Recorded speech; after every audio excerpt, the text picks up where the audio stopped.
thank you, everybody. First off, I want you all to pat yourselves on the back. ABATE of Indiana is the #1 states motorcycle rights organization in this country. And you folks are here to be the leaders of the #1 states motorcycle rights in this country.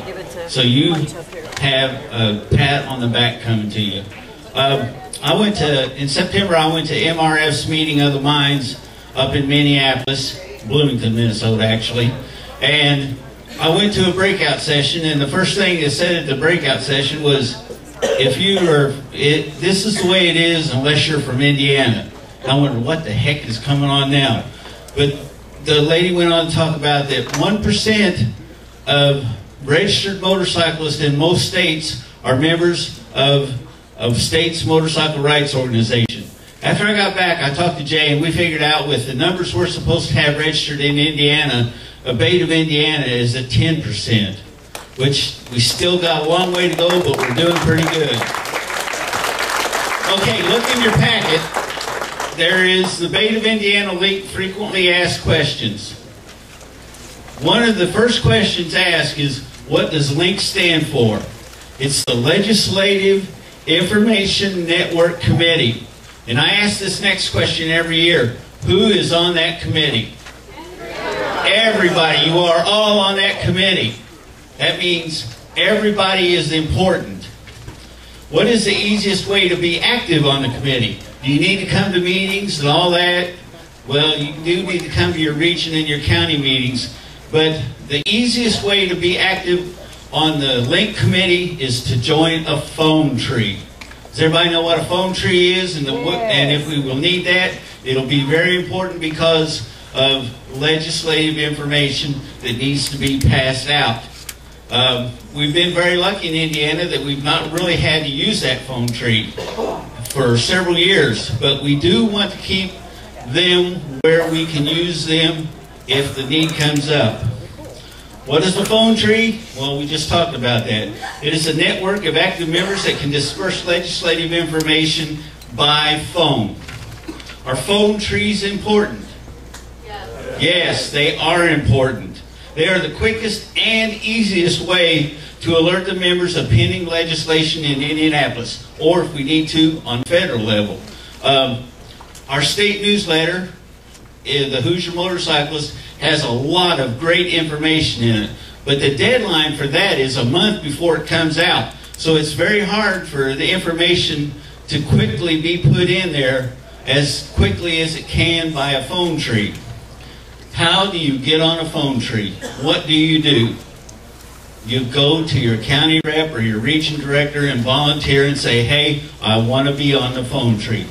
We have protocol that how we come up with when the phone tree gets activated. Whenever it comes down to legislative issues, we do not want you to come up on your own and say, I think this needs to be a phone tree issue, and so let me call people up.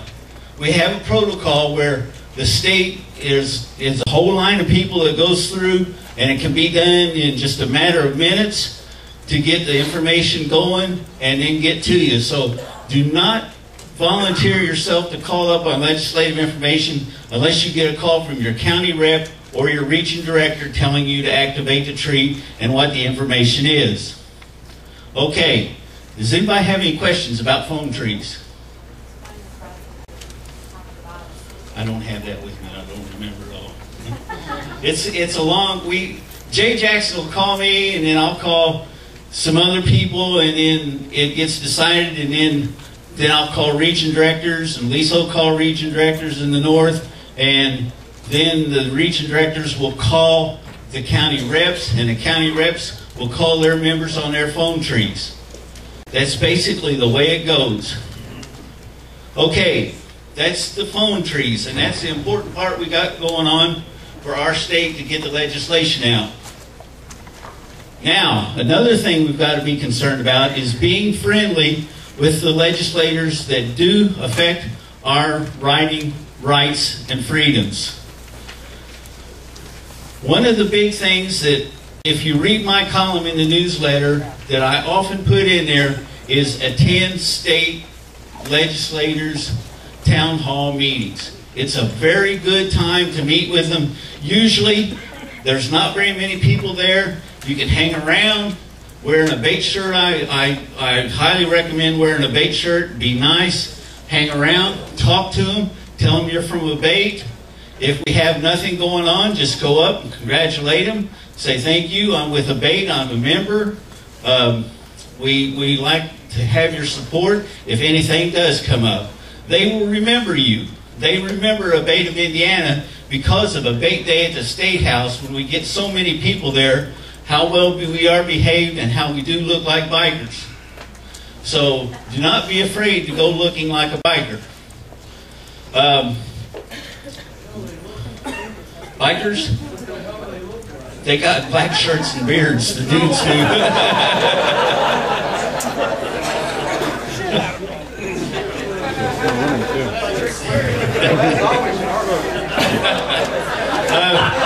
Yeah, you got a question? Hang on, folks. What? Yeah, a lot of them. Okay, so there's something wrong with my stereotype. Yeah, we're motorcyclists. The town hall meetings, I've been to several of them, and they are very important. Another thing that's happening, that right now, getting prepared for the legislative session starting in January, is a lot of legislators are sending out surveys. Go ahead, fill out that survey, and a lot of times at the bottom of the survey, there's a little column there, or a few lines where you can put down comments. Go ahead and put down on that comment that you are a member of ABATE, that you vote, that you will be watching what they're up to and ask them to support the issues ABATE supports. That's all you got to do. They read those. Well, I don't know if they read them all, but they do have aides that go through that stuff and find out what's going on. And they refer to those surveys a lot. I really highly suggest you go ahead and do that. Okay, I'm lost. Online is a good way to catch your legislators. If you want to talk to them, you can get online, go to in.gov, and you can email them. They have emails there. All this information? Guidebook, yes. Yes. If you do not know who your legislator is, does everybody here know who their state representative and state senator is? Okay, it's good that you know. How many people know how to find out? Everybody does. Go to your guidebook and it'll tell you. One of the things that you can do is go to indiana.gov, and they have a place in there where you can find out who your legislator is, both your senator or your representative. Another good thing to do, if you don't want to go to the computer or you don't have one, is to call your county courthouse and talk to the clerk's office.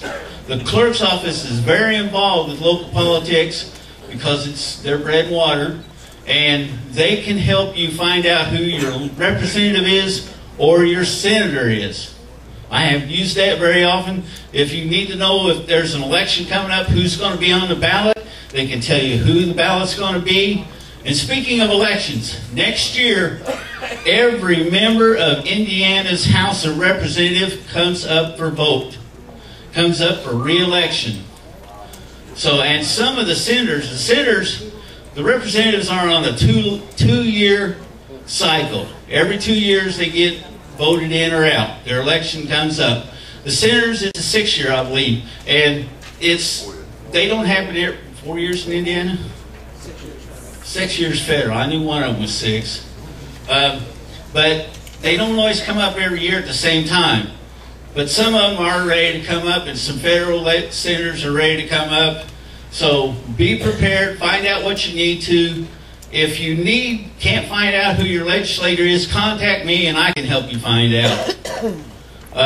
Now I'm going to turn this over to Jay. He's going to talk about our legislative agenda for the coming year, both nationally, what's going on, and statewide, more importantly.